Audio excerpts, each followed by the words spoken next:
Hi everyone, so we're here today at Leeds Crown Court. It's Sam's sentencing day, so today we find out what his punishment and his rehabilitation advice is for being found guilty for his intentions behind putting out stickers that the prosecution said were legal, had caused no crimes and were true. Yeah. So it's a bizarre case, but he's here today to get sentenced. And Sam would just like to share a few final words with you. This is the culmination of a long kind of 3 years since we were first raided, 2 years of police investigation before that, untold sums of police resources spent on this kind of thing. It's counter-terror prosecuting for stickers on lampposts. Some might say they've got better things to do, but I guess not.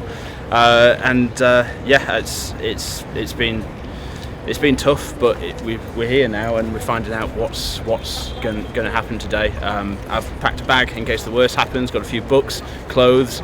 Thanks to Sven for advising us on what to bring in to us when we go to prison. But we're optimistic and hopefully we're coming out and seeing you on the other side. Like I say, it's no matter what happens today, please keep on fighting, keep doing what you're doing. Join PA, join the community. The community stood by me throughout this. There's a whole bunch of guys inside who I'm going to be seeing, and I think there's more coming as well. It's really, everyone stood by me through this, and I really appreciate that. Everyone online as well, and then obviously the fundraiser which Mark started. It was to send us away on holiday. We did go away on holiday to the Lake District for a week last week, but it's really put my mind at ease because I know that no matter what happens today, Laura's taken care of, the kids are taken care of until I'm out. So thank you all from the bottom of my heart for that. I've got to head inside now to find out my fate. So hopefully we'll see you on the other side. So have a good one.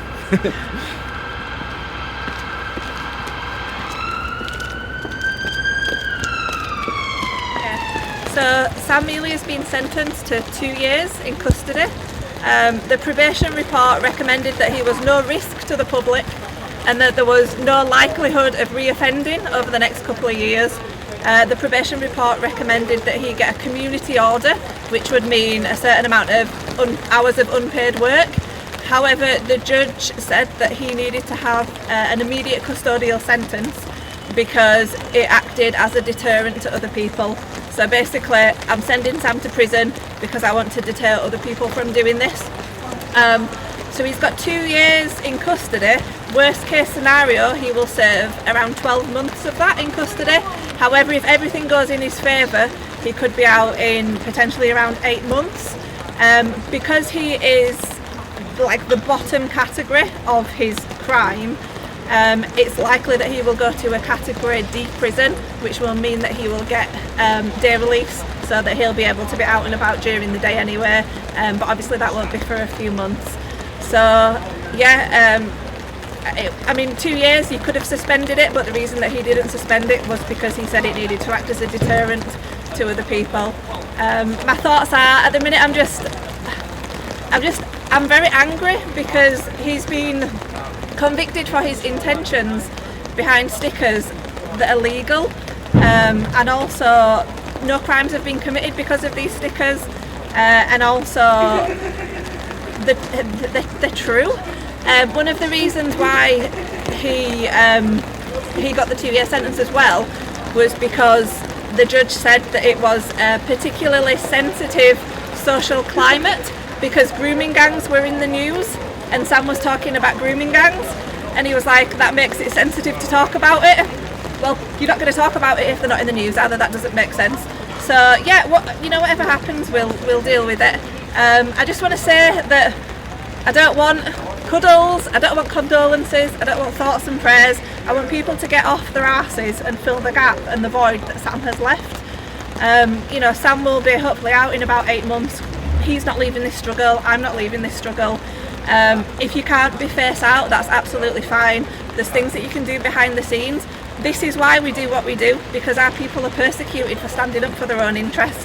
So it's up to you now. If I can do this when I'm pregnant and having a baby in a month, and I've got another toddler, and I've got a family business to run, and a husband in prison, and a house to run, you can do something. So no more excuses. It's time for people to get up off their asses, and I look forward to seeing you at the next event. Mark? Today we've witnessed what has to be one of the greatest miscarriages of justice in British history. This is absolutely shocking. A man has been sentenced to 2 years in jail with immediate effect, i.e. not suspended, for putting up stickers that the Crown admitted, firstly, contained only lawful speech, and secondly, did not lead to any criminal acts. They did not incite anyone to do anything. So there was really no case against him. The only case was that the Crown wanted to punish him because they felt his supposed motivations were racism. Now, that to me is the definition of a thought crime. This man has been put into jail for 2 years for thought crimes, for what the court felt were his motivations, which they believe those motivations should be a crime and seen as a criminal act. And the judge stated explicitly in his sentencing that the reason for the custodial sentence wasn't because of the severity of the crime, wasn't because what Sam had done was terrible, or that Sam was some career criminal. In fact, he said that Sam was a good man, a hard-working man, a family man, and a man that had good standing in the community. But he sentenced him to 2 years custodial as a deterrent to send a message to others. This is the definition of state repression. This is a man being sent down for thought crimes as a way to warn others not to think the wrong thing. We are living in a multicultural, anti-white tyranny, and this shouldn't be a reason for people to step back, but this should be a wake-up call that we need to do more, because if we don't, these miscarriages of justice will just keep coming. This is why we do what we do. And another thing they said as well was, when you get involved in activity like the activity that Sam has done, you undermine the government's attempts to deal with immigration. You know, the government who have facilitated record-breaking levels of immigration for 14 years, apparently it undermines their attempts to stop immigration. So, embrace the struggle, get involved, play your part. We stand with Sam Melia, and he'll be out very soon, and we'll continue doing what we do. That's it. Today is a dark day, but it's a day where we should take stock of where this country is going. Our rights are being stripped away from us on a daily basis, and if we don't stand up and fight now, our children and our grandchildren will live in a state which will put the Bolshevik USSR to shame. Okay, guys.